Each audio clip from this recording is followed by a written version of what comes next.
가을비가 추스르스 내리기 시작했다. 차가운 빗방울 하나하나가 얇은 옷을 뚫고 들어와 내 피부를 얼어붙게 만들었다. 나는 한수진. 지금 이 순간 윤가 대저택의 커다란 철문 앞에 서 있었다. 이곳은 지난 20년 동안 내가 찌삐라고 불렀던 곳이었다. 20년의 며느리 생활, 20년의 희생, 20년 동안 눈물을 삼키며 가족의 명예를 지키기 위해 애썼던 날들. 그런데 오늘 그 모든 것이 재가 되어 흩어졌다. 나는 버려진 낡은 물건처럼 쫓겨났다. 손이 떨렸다. 시어머니 김혜영 여사가 방금 내 발밑에 던져준 낡은 보스턴백을 꼭 끌어안은 채 툭하는 무거운 소리가 마당에 울려 퍼졌다. 빗소리와 섞여 마치 나만을 위한 비극적인 교향곡처럼 들렸다. 가방은 오래되어 색이 바랜 갈색 가죽으로 되어 있었고 지퍼는 붉은 밀랍으로 봉인되어 있었다. 그 밀랍 위에는 여사의 인장이 선명하게 새겨져 있었다. 처음부터 다시 말해보자. 그 운명의 오후부터 그날은 결혼 20주년 기념일 사흘 전이었다. 나는 따뜻한 가족 파티를 꿈꿨다. 아이들의 환한 미소, 남편 윤태혁의 다정한 눈빛, 그리고 오랜 세월 함께한 가족의 온기. 하지만 그 꿈은 물거품처럼 산산조각 났다. 나는 부엌에서 저녁을 준비하고 있었다. 태혁이 가장 좋아하는 미역국 냄새가 집 안가득 퍼졌다. 이 요리는 시어머니에게 배워서 익힌 것이었다. 남편을 기쁘게 하기 위해, 가족을 위해 나는 늘 최선을 다했다. 그런데 마당으로 나오자마자 테이블 위에 이혼 서류가 놓여 있었다. 붉은 도장이 선명하게 찍힌 그 종이는 마치 가슴에 새겨진 상처처럼 보였다. 언니, 서명하세요.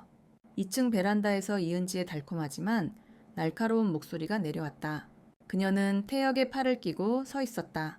긴 검은 머리가 바람에 흩날리고 젊은 얼굴은 석양 아래서 더욱 빛났다. 이제 이 집은 제 거예요? 언니는 빨리 짐 싸서 나가주세요. 나는 고개를 들었다. 심장이 북처럼 쿵쾅거렸다. 은지 씨, 이 집은 당신이 있을 곳이 아니에요? 목소리가 떨렸다. 하지만 20년 며느리 생활이 가르쳐준 대로 나는 약한 모습을 보이지 않으려 애썼다. 융아의 며느리는 울어도 크게 울지 말고 웃어도 마음껏 웃지 말아야 한다. 신혼 첫날 밤, 시어머니가 내 손을 잡고 했던 말씀은 아직도 귓가에 맴돌았다. 태혁이 비웃었다. 한때 나를 사랑스럽게 바라보던 눈빛은 이제 경멸로 가득 차 있었다. 수진아, 너 끝났어. 애들은 내 거, 집도 내 거, 너는 아무것도 없어. 그는 큰 소리로 외쳤다. 목소리가 마당 전체에 울려 퍼지며 이웃들이 문 밖으로 몰려들기 시작했다. 민재랑 혜운이도 내 새끼들이야. 네가 뭔데 키워. 돈도 없고 일자리도 없고 너는 짐덩어리일 뿐이잖아. 우리 큰아들 윤민재는 지금 군대에 있었다. 20살, 입대한 지 석 달째. 막내 혜운이는 겨우 14살, 학교에 있을 텐데 엄마가 이렇게 쫓겨나는 줄은 모를 것이다. 나는 주먹을 꽉 쥐었다. 손톱이 살을 파고들어 피가 배어나왔지만 얼굴은 최대한 차분하게 유지하려 애썼다. 태혁 씨, 어떻게 이러실 수가 있어요? 저는 이 가정을 위해 모든 걸 바쳤어요. 그는 더 크게 웃었다. 조롱이 가득한 웃음이었다. 바쳤다고? 20년 동안 공짜 한여 노릇한 거지? 이제 은지가 대신할 거야. 100배는 더 잘할걸. 은지가 끼어들며 키득거렸다. 언니, 제가 태혁 오빠랑 애들 잘 돌볼게요. 걱정 마시고 길거리에서 방황이라도 하세요. 그 말은 칼처럼 내 심장을 찔렀다. 나는 떠올렸다. 태혁이 교통사고로 병원에 누워있을 때 밤새 간호하던 날들. 시어머니 앞에 무릎 꿇고 음식 맛이 없다고 사과하던 순간들. 추석마다 새벽 4시에 일어나서 온 집안에 차례상을 차리던 기억들. 그 모든 게 이제 아무 의미도 없는 걸까. 문 밖 이웃들이 웅성거리기 시작했다. 아이고, 융아 며느리가 이렇게 쫓겨나네. 남편이 젊은 비서랑 바람 피웠대요. 그들의 시선은 동정과 연민으로 가득했다. 나는 고개를 숙였다. 부끄러움과 수치심이 밀려왔다. 그때 안채문이 끼익 소리를 내며 열렸다. 시어머니 김혜영 여사가 나왔다. 70이 넘었지만 여전히 아름다우신 분. 은발을 단정히 틀어 올리고 날카로운 눈빛은 사람의 속마음까지 꿰뚫는 듯했다. 간단한 한복 차림이었지만 기품이 넘쳤다. 비에 젖은 마당을 단단한 걸음으로 걸어오셨다. 나는 본능적으로 허리를 숙였다. 어머니, 여사는 나를 보지 않았다. 한 번도 눈길 주지 않으셨다. 대신 낡은 보스턴백을 들고 계셨다. 오래되어 빛바랜 갈색 가죽, 지퍼는 붉은 밀랍으로 봉인되어 있고 그 위에 여사의 인장이 선명했다. 여사는 그 가방을 힘껏 내 발밑에 던지셨다. 쿵. 무거운 소리가 마당에 울렸다. 가방은 젖은 땅 위를 몇 번 구르다 내 신발 앞에 멈췄다. 이거 들고 나가. 여사의 목소리는 차갑고 단호했다. 감정이라고는 눈꽃만큼도 없었다. 이 가방은 우리가 절대 열지 말아야 돼. 네가 정말로 죽고 싶을 만큼 절망할 때까지. 그 말씀은 천둥처럼 내 가슴을 때렸다. 나는 고개를 들었다. 눈물이 주룩주룩 흘러내렸다. 어머니, 제발 들어주세요. 나는 흐느끼며 여사의 옷자락을 붙잡았다. 하지만 여사는 돌아서셨다. 한마디도 없이 안채로 들어가셨다. 마지막 경고만 남기고 열었다간 후회할 거야. 문이 쾅 닫혔다. 나는 홀로 남았다. 가방 하나와 점점 세차게 내리는 빗속에서 나는 무릎을 꿇고 가방을 주었다. 생각보다 무거웠다. 마치 내 인생 전체의 무게를 담은 것 같았다. 지퍼는 단단히 봉인되어 있었고 붉은 밀라비비에 젖어 반짝였다. 갑자기 두려움이 밀려왔다. 이 안에 무엇이 있을까? 저주라도 들어있는 걸까? 하지만 열 용기가 없었다. 20년 며느리 생활이 내 몸에 새겨놓은 본능이었다. 시어머니 말씀은 무조건 따라야 한다. 설령 가슴이 찢어져도 나는 문을 나섰다. 발걸음 하나하나가 납덩이처럼 무거웠다. 이웃들은 여전히 문 밖에서 수군거렸다. 아이고, 저렇게 한 가방만 들고 쫓겨나네? 융아 집안이 그렇게까지 할 줄이야? 나는 고개를 들지 못했다. 수치심이 온몸을 짓눌렀다. 베란다 위에서 태혁이 소리쳤다. 어머니, 저 가방 별로 안 비싸죠? 안채에서 여사의 대답이 들렸다. 그냥 낡은 천 조각이야. 은지가 키득거렸다. 그 정도면 충분하네요. 언니가 더 뭘 바라겠어요. 비는 점점 세차게 쏟아졌다. 가을 바람이 차갑게 얼굴을 때렸다. 나는 무작정 걸었다. 서울의 번화한 거리였지만 내 눈에는 온통 잿빛이었다.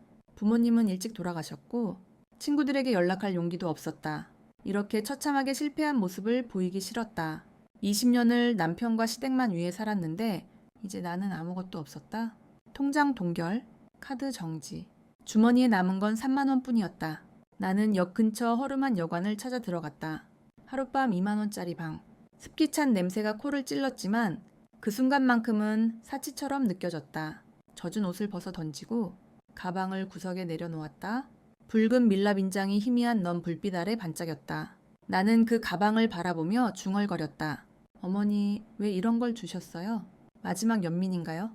하지만 머릿속에 여사의 목소리가 울렸다. 열지 마. 나는 손을 거두었다. 침대에 웅크리고 앉아 무릎을 끌어안았다. 밖에서는 천둥이 치고 바람이 문틈으로 새어 들어왔다. 민재가 군대에 있는 모습, 혜은이가 학교에서 공부하는 모습이 떠올랐다. 엄마가 미안해. 엄마가 못났어. 그날 밤 잠은 얕고 악몽뿐이었다. 꿈속에서 나는 다시 시댁 마당에 서 있었다. 어머니가 나를 불렀다. 수진아? 돌아보았지만 아무도 없었다. 대신 붉은 밀랍이 봉인된 가방이 마당 한가운데 놓여 있었다. 안에서 이상한 빛이 새어나왔다. 손을 뻗는 순간 깨어났다. 새벽이었다. 창문 틈으로 희미한 햇살이 들어왔다. 가방은 여전히 구석에 있었다. 나는 한숨을 쉬었다. 오늘은 뭘 해야 하지? 이제 1만 원밖에 없는데. 나는 가방을 더 깊숙이 밀어넣고 문을 열었다. 비는 그쳤지만 마음은 여전히 젖어 있었다. 일을 찾아 헤맸다. 하지만 누가 중년 여자를 학력도 기술도 없이 고용하겠는가? 처음 며느리 생활을 떠올렸다. 시어머니가 김치찌개를 끓이는 법을 가르쳐 주시던 날, 명절에 친척들 앞에서 고개 숙이던 순간 화가 나도 꾹 참고 미소 짓던 날들. 윤가 며느리는 강해야 한다. 그 말씀을 지금은 어디서 찾아야 할까? 길가에 주저앉아 조용히 눈물을 흘렸다. 둘째 날 절망은 더 깊어졌다. 친구에게서 소식이 들려왔다. 태혁이 은지를 새 아내로 공식 발표했고 가짜 결혼 사진까지 SNS에 올렸다. 혜은이는 억지로 그녀를 엄마라고 불러야 했다. 공중전화로 집에 전화를 걸었다. 여보세요. 혜은이 좀 바꿔주세요. 하지만 운전기사가 차갑게 대답했다. 죄송합니다. 도련님과 아가씨는 이제 만날 수 없습니다. 여사님 명령입니다. 나는 수화기를 떨어뜨리고 무너졌다. 흐느낌이 터져 나왔다. 셋째 날 나는 마지막 희망을 안고 시댁으로 돌아갔다. 뒷마당으로 몰래 들어갔다. 심장이 터질 듯 했다. 혜은이가 정원에서 혼자 놀고 있었다. 얼굴이 어두웠다. 혜은아, 작게 불렀다. 아이는 달려와 나를 끌어안았다. 엄마 너무 보고 싶었어. 그 아줌마가 엄마라고 하래. 싫어. 눈물이 쏟아졌다. 갑자기 은지가 나타났다. 여기서 뭐 하는 거야? 무단침입이야. 그녀는 혜은이의 팔을 잡아 끌었다. 혜은아, 엄마한테 가자. 혜은이가 울부짖었다. 싫어. 진짜 엄마가 좋아. 그때 시어머니가 마당을 지나가셨다. 나는 달려가 여사의 옷자락을 붙잡았다. 어머니, 제발 아이들 좀 만나게 해주세요. 하지만 여사는 내 손을 뿌리치셨다. 내 일이나 신경 써. 그리고 돌아서셨다. 뒤도 돌아보지 않으셨다. 그 순간 깨달았다. 어머니는 나를 완전히 버리신 거였다. 나는 다시 쫓겨났다. 비가 다시 내리기 시작했다. 어머니, 왜 이렇게 무자비하세요? 나는 중얼거리며 걸었다. 어디로 가야 할지 알 수 없었다. 그 추운 가을비는 옷만 적시는 게 아니었다. 내 영혼까지 흠뻑 적셨다. 나는 아직 몰랐다. 저 낡은 가방이 내 인생을 뒤바꿀 열쇠라는 사실을 그때는 그저 마지막 무거운 짐처럼 느껴질 뿐이었다. 20년의 사랑과 헌신이 이제는 고통과 눈물로만 남았다. 하지만 인생은 때때로 가장 예상치 못한 곳에서 기적을 보여주기도 한다. 방 안은 축축하고 차가웠다. 습기 찬 벽에서 떨어지는 물방울 소리가 똑똑 규칙적으로 떨어졌다. 하룻밤 15,000원짜리 여관방, 창문 틈으로 새어 들어오는 넌사인이 깜빡일 때마다 내 얼굴이 붉고 푸르게 물들었다. 나는 침대 구석에 웅크리고 앉아 있었다. 손에는 아직도 젖은 옷이 쥐어져 있었고 발밑에는 그 낡은 보스턴백이 조용히 놓여 있었다. 붉은 밀랍인장이 희미한 불빛 아래서도 선명하게 빛났다. 마치 나를 비웃는 듯했다. 처음 사흘은 그냥 버텼다. 눈물도 다 마르고 울 기력도 없었다. 그저 멍하니 천장을 바라보며 시간을 죽였다. 하지만 넷째 날부터 진짜 지옥이 시작되었다. 핸드폰에 메시지가 쏟아졌다. 보내는 사람은 윤태혁, 권리 포기 서류에 서명해. 안 그러면 정신병원에 넣을 증거 충분해. 그리고 첨부된 사진. 혜은이가 이은지 무릎에 기대서 웃고 있었다. 캡션, 오늘도 엄마랑 데이트 하츠. 나는 화면을 확대했다. 혜은이의 눈가에 살짝 맺힌 눈물. 웃고 있지만 그건 웃음이 아니었다. 억지로 찍힌 미소였다. 가슴이 찢어지는 듯했다. 다음 날은 더 잔인했다. 태혁이 보낸 음성 파일. 민재야, 솔직히 말해봐. 엄마가 집 잘 관리했어. 민재의 목소리. 떨리면서도 분명했다. 아니요, 엄마는 무능했어요. 그래? 그럼 아빠 말 잘 들어. 엄마 걱정하지 마. 네, 아빠. 파일이 끝났다. 나는 핸드폰을 떨어뜨렸다. 온몸이 떨렸다. 민재마저 나를 버렸단 말인가? 20년을 키운 아들이? 아니야, 이건 가짜야. 나는 중얼거렸다. 하지만 목소리는 이미 포기하고 있었다. 그날 밤 나는 처음으로 죽음을 진지하게 생각했다. 서랍 속에 있던 수면제 2알, 하얀 알약이 손바닥 위에서 반짝였다. 민재야, 혜은아, 엄마가 미안해. 엄마가 못나서. 눈물이 뚝뚝 떨어져 알약을 적셨다. 한 알을 입에 넣으려는 순간 문틈으로 작은 종이 한 장이 스르륵 떨어졌다. 나는 얼어붙었다. 종이를 주워들었다. 떨리는 손으로 펼쳤다. 혜은이의 어린애 같은 글씨체. 엄마, 혜은이에요. 엄마 너무 보고 싶어요. 그 아줌마 싫어요. 엄마만 좋아요. 엄마, 제발 혜은이 데리러 와줘요. 엄마 없으면 혜은이 죽을 것 같아요. 눈물이 쏟아졌다. 종이를 가슴에 꼭 끌어안았다. 혜은아, 엄마가 갈게. 나는 수면제를 바닥에 던졌다. 알약들이 대굴대굴 굴러 구석으로 사라졌다. 그리고 바로 다음 날 또 다른 편지가 왔다. 이번에는 민재의 글씨였다. 엄마, 그 음성 파일 조작된 거예요. 아빠가 제 목소리만 따로 녹음해서 편집한 거예요. 저 절대 그런 말 안 했어요. 엄마 믿어요. 할머니가 편지 보내셨어요. 할머니 말씀하시길, 민재야, 네가 엄마를 믿고 기다려줘. 엄마는 지금 힘들지만 곧 강해질 거야. 엄마, 조금만 더 버텨주세요. 민재가 곧 나와서 엄마 지켜줄게요. 나는 그 편지를 읽고 또 읽었다. 눈물이 멈추지 않았다. 민재야, 고마워. 엄마 포기 안 할게. 그날 밤 나는 처음으로 그 가방을 똑바로 바라보았다. 구석에 놓인 낡은 보스턴백, 붉은 밀랍이 아직도 그대로였다. 나는 천천히 다가갔다. 손이 떨렸다. 어머니, 저 이제 정말 죽고 싶을 만큼 절망했어요. 목소리가 갈라졌다. 이제 열어봐도 돼요. 그렇죠? 나는 가위를 들었다. 가죽끈을 천천히 잘랐다. 소리가 방 안을 울렸다. 밀랍을 손으로 부셨다. 붉은 조각들이 바닥에 떨어졌다. 지퍼를 열자 가방이 입을 벌렸다. 처음 나온 것은 하얀 실크 드레스였다. 결혼식 날 어머니가 직접 지어주신 그 드레스, 나는 그것을 들어 올렸다. 가슴에 대자 20년 전의 향기가 스며드는 듯했다. 어머니 눈물이 드레스를 적셨다. 그리고 그 아래 두꺼운 서류 뭉치, USB, 봉투 여러 개. 나는 숨을 죽였다. 서류를 한 장씩 꺼냈다. 첫 번째 제목, 윤태혁 불법 대출 증거, 윤민재 명의 1억 8천만 원. 나는 손을 떨며 다음 장을 넘겼다. 회사 횡령 내역 총 4억 2천만 원, 이은지 결혼 사기 전력 4건, 이은지 공범 남성 간 재산 분배 계약서, 김혜영 여사 재산 신탁 수혜자, 한수진 금액 18억 원, 가족 인장 및 전대 인장, 그리고 마지막 한 장의 메모, 어머니의 날카로운 필체로 적혀 있었다. 드디어 열었구나. 이 멍청아, 이제 이 무기를 들고 적들을 박살내라. 네가 이겨야 한다. 융화의 진짜 주인은 너니까. 나는 서류를 끌어안고 바닥에 주저앉았다. 울음이 터졌다. 어머니 미안해요. 제가 오해했어요. 어머니는 저를 버리신 게 아니었어요. 그날 밤 나는 처음으로 깊이 잠들었다. 악몽 대신 어머니의 따뜻한 손길이 느껴지는 꿈을 꾸었다. 수진아, 이제 일어나. 내 차례야. 그리고 나는 깨달았다. 이 가방은 단순한 짐이 아니었다. 이것은 나를 위한 무기였다. 20년 동안 어머니가 몰래 준비해온 나를 구원할 최후의 무기. 절망의 바닥에서 나는 비로소 일어설 힘을 얻었다. 하지만 아직은 아주 조금씩 천천히 복수를 시작할 준비를 하는 중이었다. 나는 좁은 여관방에 앉아 있었다. 창밖 넌사인이 붉고 푸르게 깜빡일 때마다 내 얼굴이 번쩍였다. 손에는 아직도 떨림이 남아 있었고 그 떨림은 이제 분노로 바뀌고 있었다.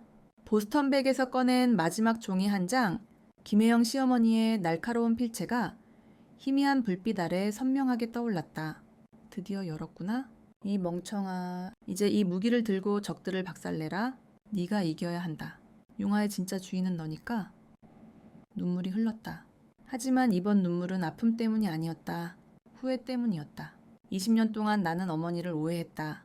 차갑고 무자비한 여인이라고만 생각했다. 그러나 아니었다.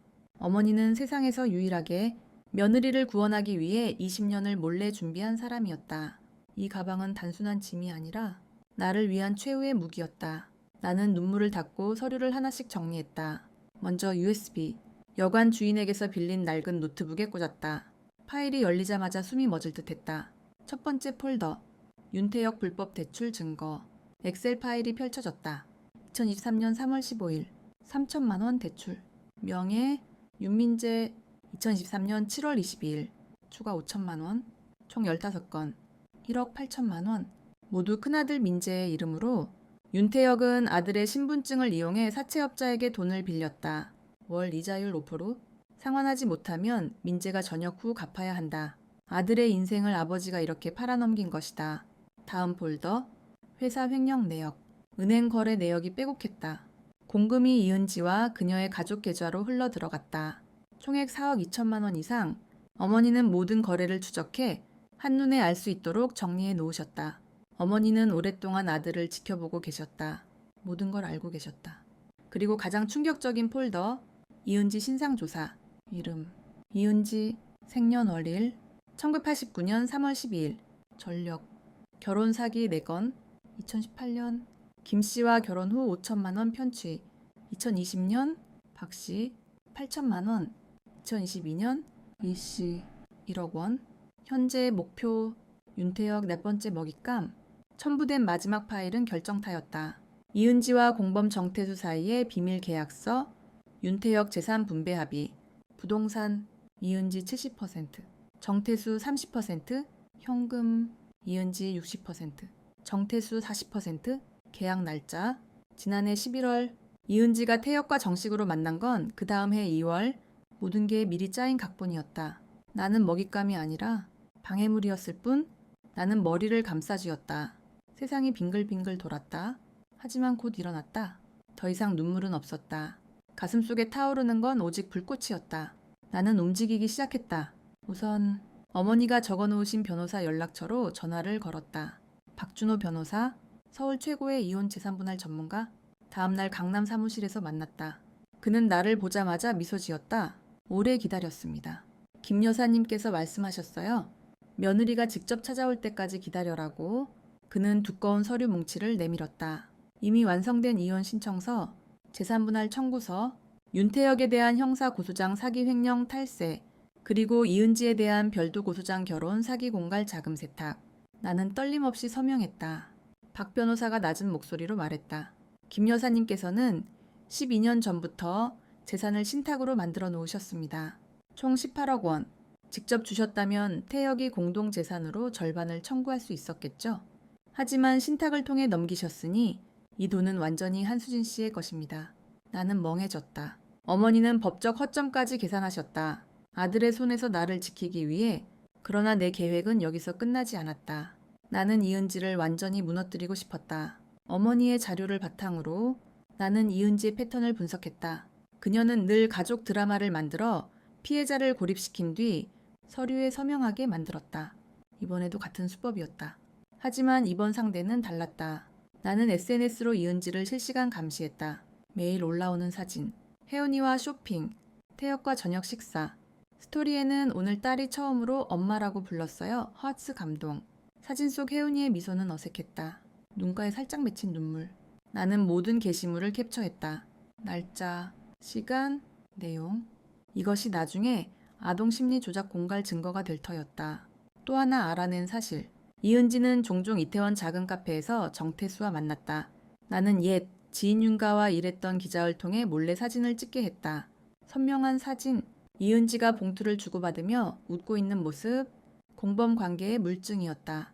40일째 나는 미끼를 던졌다. 태혁에게 문자를 보냈다. 지쳤어요. 아이들 양육권 포기할게요. 대신 5천만 원만 주세요. 그는 바로 낚였다. 한적한 카페에서 만났다. 이은지도 함께였다. 그녀는 득의양양하게 웃었다. 드디어 항복이네요. 좋아요. 빨리 서명하고 사라지세요. 나는 떨리는 척하며 초안에 서명했다. 하지만 사실 주머니 속에 소형 녹음기를 숨겨두었다. 대화 전체가 녹음되었다. 이은지의 목소리. 서명 안 하면 혜은이도 언니를 미워하게 만들 거예요. 애들은 쉽게 조종되거든요. 태혁이 덧붙였다. 필요하면 정신병원에 보낼 수도 있어. 의사 지인 많아. 나는 그 자리를 떠났다. 가슴이 차갑게 식었다. 이 녹음이 결정타가 될 것이다.